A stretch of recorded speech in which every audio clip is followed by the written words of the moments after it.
Okay, so I'm gonna make a Castle Wars guide, a very long one, very in depth about Castle Wars and just video games in general.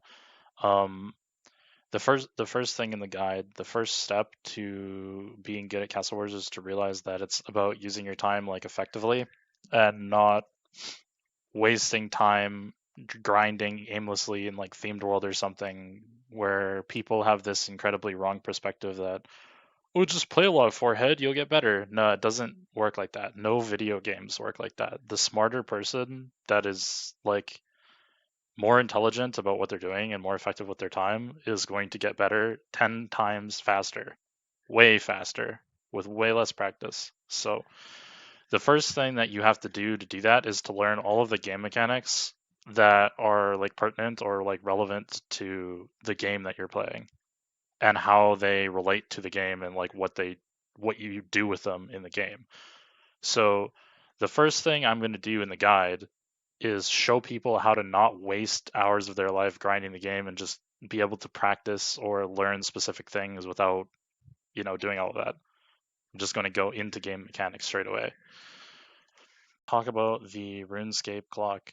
The RuneScape clock is used to refer to basically the time that it takes actions in RuneScape to occur.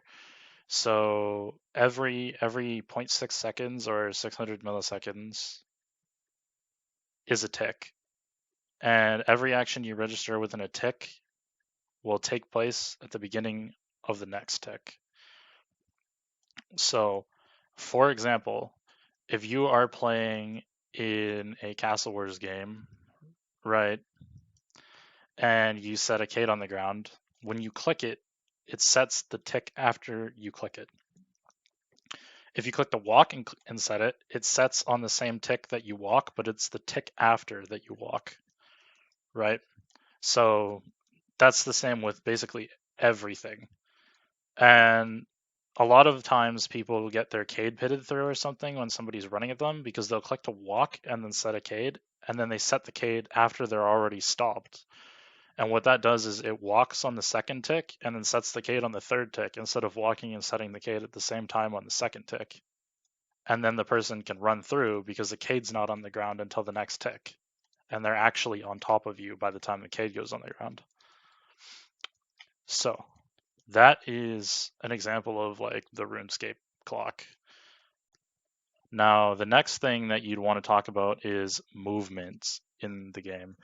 And movements basically, essentially, every tick in the game, every 0.6 seconds from the last thing that we just learned about the RuneScape clock, every 0.6 seconds, you'll run 2 tiles or you'll walk 1 tile based on where you click. So if I click here and set cades, 2 tiles, right? It's the same. If I click an odd number of tiles, I'll run 2 tiles and walk the last tile. So I'll set a cade here and here, right? That's how essentially movement at a basic level, timing wise, works. And then here we will learn about the Pathfinder. So the way the Pathfinder works is it checks the west, east, south, and then north tile, and then blah, blah, blah, blah, blah, blah. All of this is all good and all. You can read all this on Pathfinding on the RuneScape wiki, but realistically, you don't need to understand all of this really in-depth stuff. It helps if you do, but you don't need to, right? So basically, what you want to understand most about pathfinding, especially in regards to barricades, is that it works in an L shape. So whenever I can draw like an L, for example, if I'm over here and I'm in an L, I can do this. But if I'm not in this L, if I'm in like an S, I'm just going to slam into this cade, right? So that's how you generally want to visualize it. It doesn't necessarily have to be an L. It can be like a really janked long L, right? It could be like I'd be like over here, it's still an L, so it's still gonna work. Do you know what I mean? And it works. That's kind of a good way to look at the Pathfinder in like a simple way where you don't have to read all that overcomplicated stuff about the Pathfinder. This is basically all you really need to know about the Pathfinder. Okay, so I guess the next thing to explain would probably be player IDs, which are basically just I think it's like every 90 seconds or something like that. It doesn't really matter. Every like certain duration of time, they'll switch, and basically they're just numbers from 1 to 2000 on the server, or like 0 to 19999, right? And because there can only be 2000 people in each world, and the person with the lower player ID, if you click something on the same tick, like if I click to tin this and someone clicks to blow it up on the same tick, then the person with pit is going to win, right? That's that's essentially just how it is. That's how it works. It's the same like if we click to attack each other like with spears at the same time, or we click to cast each other with barrage at the same time, or I go up the stairs and I'm at a standstill on the stairs and I go up as he clicks to barrage me. He's not going to cast me, right? If I pit him, and vice versa. If he pits me, he'll cast me as I go up. Things like this. That is basically pit. Okay, so now the next thing we're going to talk about is mostly in-game mechanics and less about like Wikipedia mechanics. But we're going to talk about masks. So walls and everything else like that, walls, crates, all this stuff, anything that appears as blue text is an object, and it has an object mask. So, for example, the doors, the crates, the tunnels underground, all of this stuff. And they have a mask that's particular and will affect the Pathfinder and path you and change your pathing around these things. Whereas NPCs, like Cades, have a different type of mask, a set mask that's not going to affect the Pathfinder. The Pathfinder will slam into these. You're not going to auto path around the Cade. So, um, they also have interesting interactions with the barricade masks, because just because they don't slam into the Cade doesn't mean they don't change movement. So, like, normally, if this Cade's not here and you click this tile, right, you just set a Cade here. But since this Cade is here, if you click this tile and set, you set here and here, because the mask changes the way that the Pathfinder runs to this tile by moving it here to here.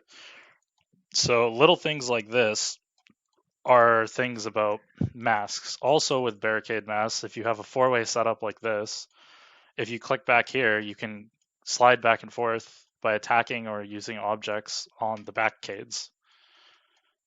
Okay, and essentially the same thing with flags.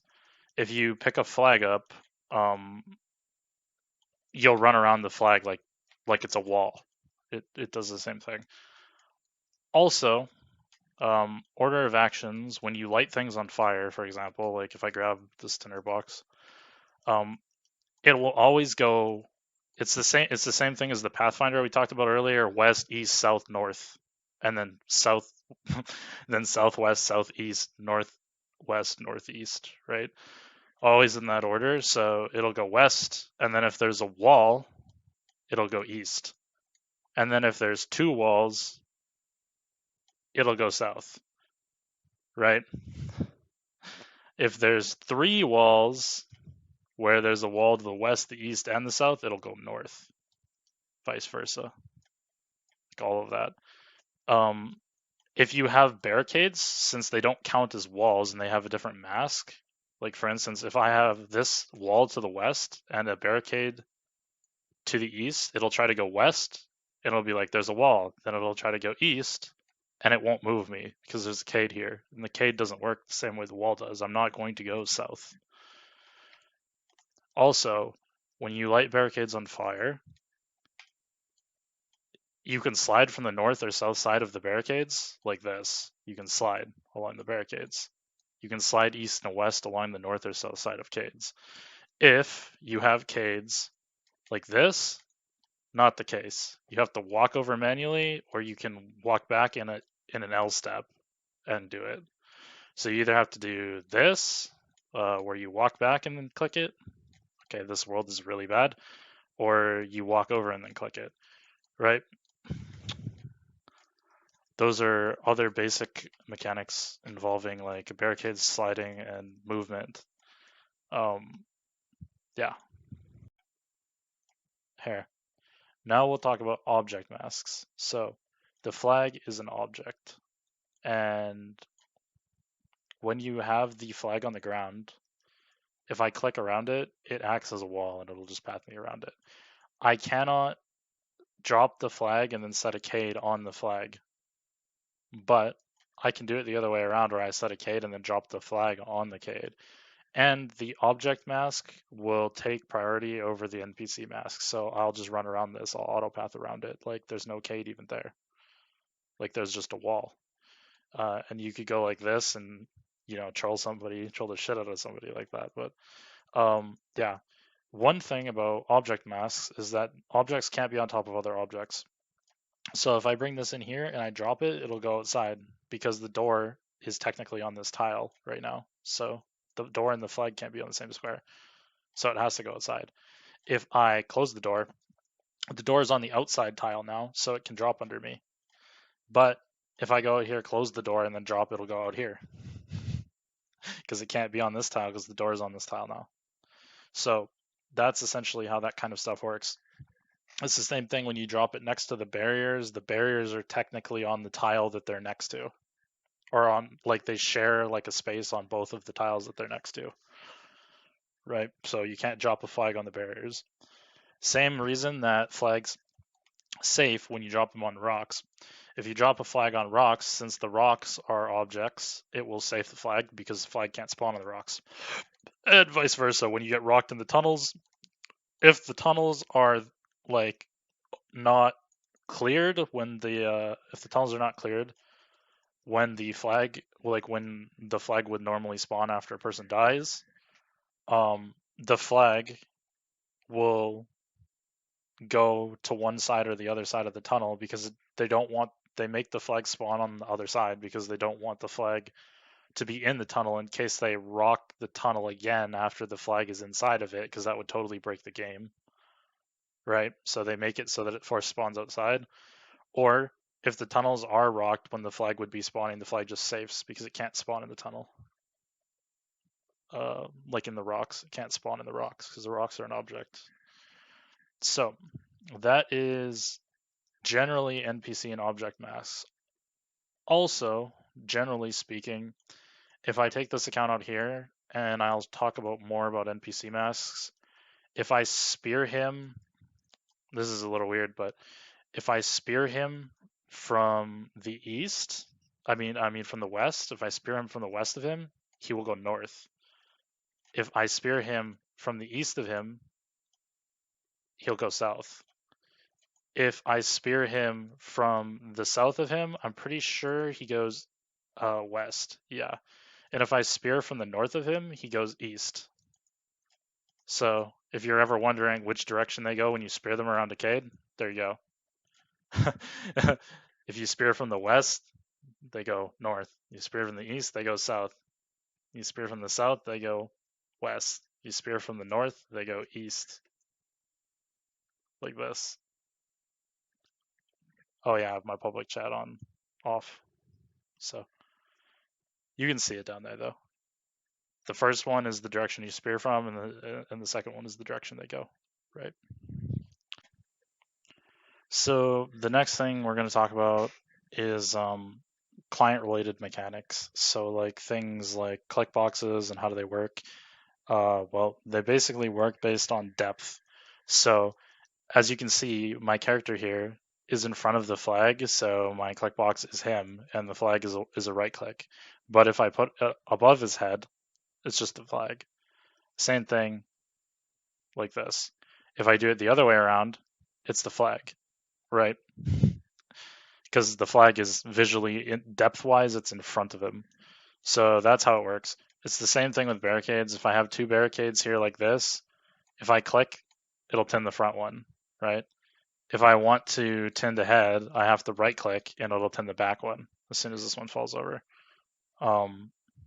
And that's pretty much depth, but the way that you can use that is when people are running, for example, if a person runs to this tile and sets a cade, or if a person is going back and forth, right, or like they're in move delay and they set this cade, you see how you can see the cade like 5 miles before you can see the person if you're looking this way, so it's going to be pretty much always be a left click.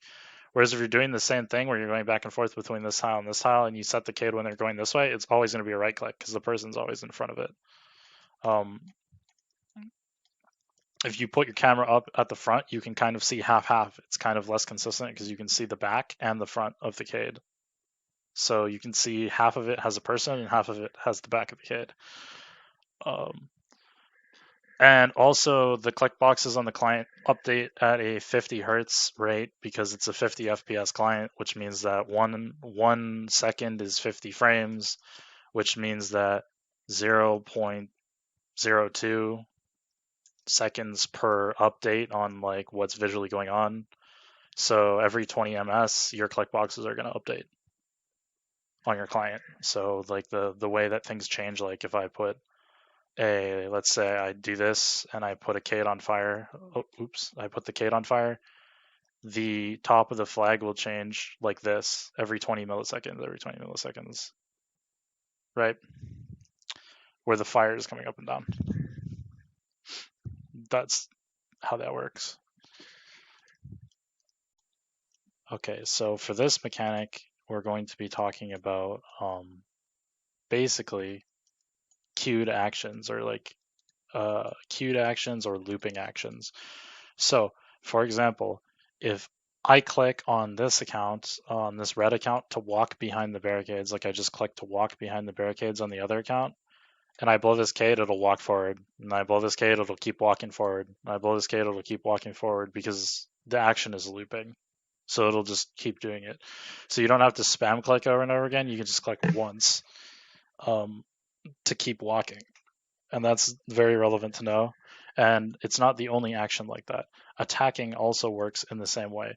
So, for example, if I put a barricade here and then click to spear him, and then he blows this barricade up, as soon as this cade goes up, I'm going to spear him instantly without me clicking anything.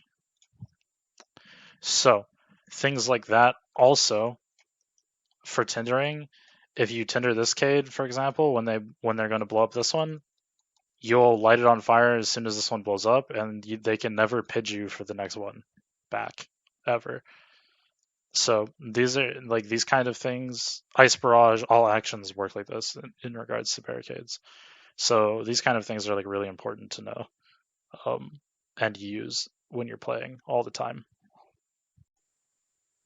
So now, one of the last things we're going to be talking about in mechanics, we're going to be talking about the magic combat formula and magic accuracy and how many casts you can expect, like what the average cast is you can expect to be frozen by a person in max mage in like a 4v4, 5v5 style or bigger game where those are the more relevant game modes, right?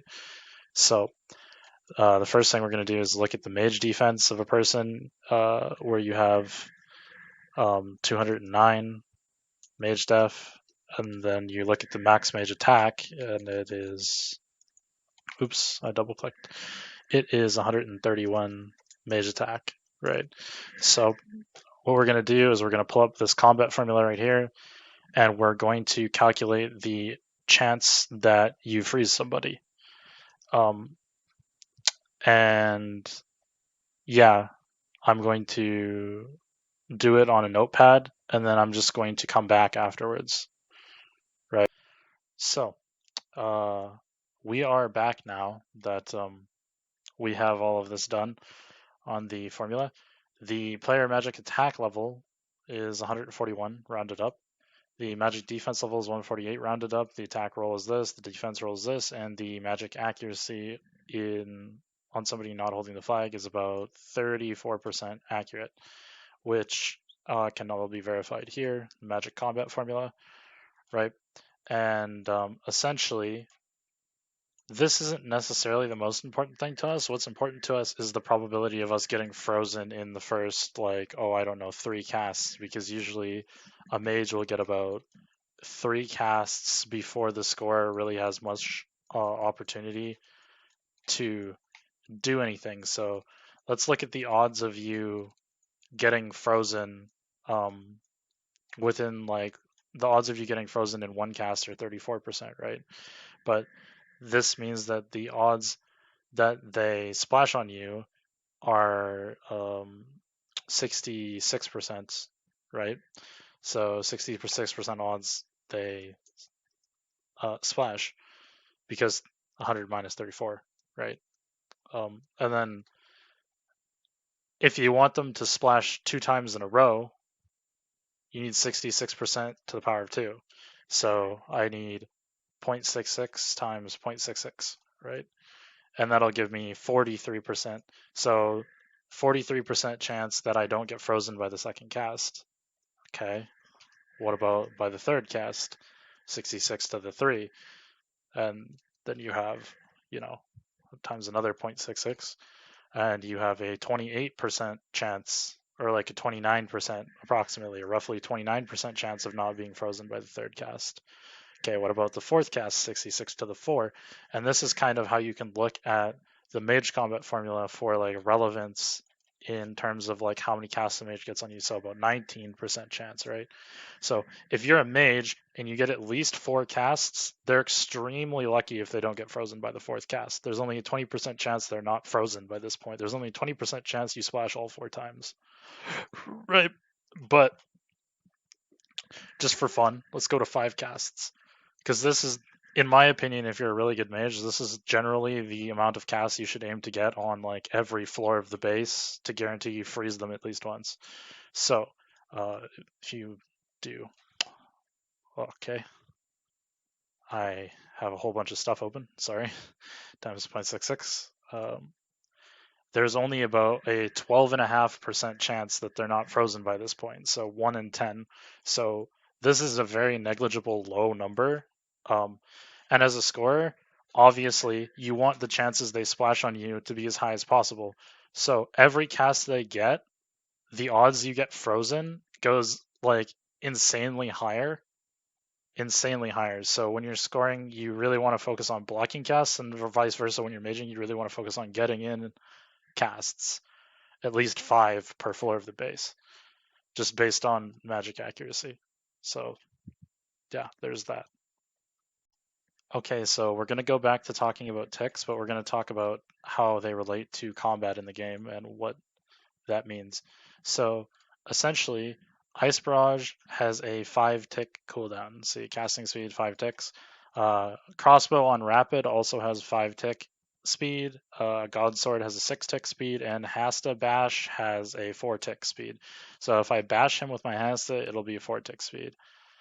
And awkwardly, if you actually spear with a Hasta, the spear, like the actual stun effect, the special attack, makes it a 6 ticks before you can attack again. Unironically. So if you spear a mage as they cast you, they'll get unstunned in 5 ticks, and they'll actually cast you first because your 6 tick cooldown on your attack, and they have a 5. So that's an important little thing to know.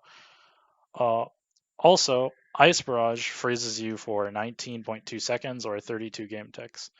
And since you know that you can move 2 tiles a game tick, it gives you a good like approximation of whether or not you can stalk a lot of the time, right? So, for example, with Ice Barrage, if you're a mage and you freeze somebody on the staircase, 1, 2, 3 ticks to go down, 4, 5, 6, 7, 8, 9, 10, 11, 12, 13 to get to the table. And then 13 to go back is 26. And then every tick where you take Cades, for example. So you know that to go from the front of spawn when you freeze somebody, based on how many ticks you freeze them for, which is 32, you know that to go from, like, for example, here in spawn, and to go down and stalk and come back takes almost the entire freeze. And they're going to be moving the second you come back up the stairs. So this kind of information is really useful when you're playing actual games and you have to stalk and stuff, right? Also, you know that it's a 32 tick freeze. and you know that whip slash blade is 4 tick, Sibo is 5, barrage is 5, and Godsword is 6. So you can whack 5 times with Godsword, cast six times, or range 6 times, or whip. Let me see, 4 divided by, it would be 7 times. But realistically, you'd want to whip 6 times and the Godsword once or something on the last hit because it would be better, right? Before somebody moves. Then you also know when they're moving, their immunity is 5 tick or 3 seconds. And when you spear somebody, it gives them the same kind of immunity, but not straight away. It gives them the immunity as they unstun. So while they're stunned, they don't actually get the immunity, but after the stun ends on the spear spec, then they get the immunity. So the spear is actually still really good if you use it correctly and you understand the cast rate. And I guess the cast rate is probably the next thing I should talk about. Okay, so now we've talked about game ticks in regards to combat and ice barrage, but now we're going to talk about game ticks in regards to like barricades. So for example, when you tin barricades, from the time you light it on fire to the time it falls over is 10 game ticks or 6 seconds. So it's double the length of a spear spec. And this timer will stay on a tile. So for example, if I light this on fire, it'll start ticking down from 10 game ticks. And then if they bucket it during this time and I relight it, the old timer on the tile when they bucket it doesn't get reset. So it will actually delete the cane much faster and ghost the tile because it'll start a new timer on it when I relight it on fire. So that is timer, like game tick timing related to barricade tinting and stuff like that.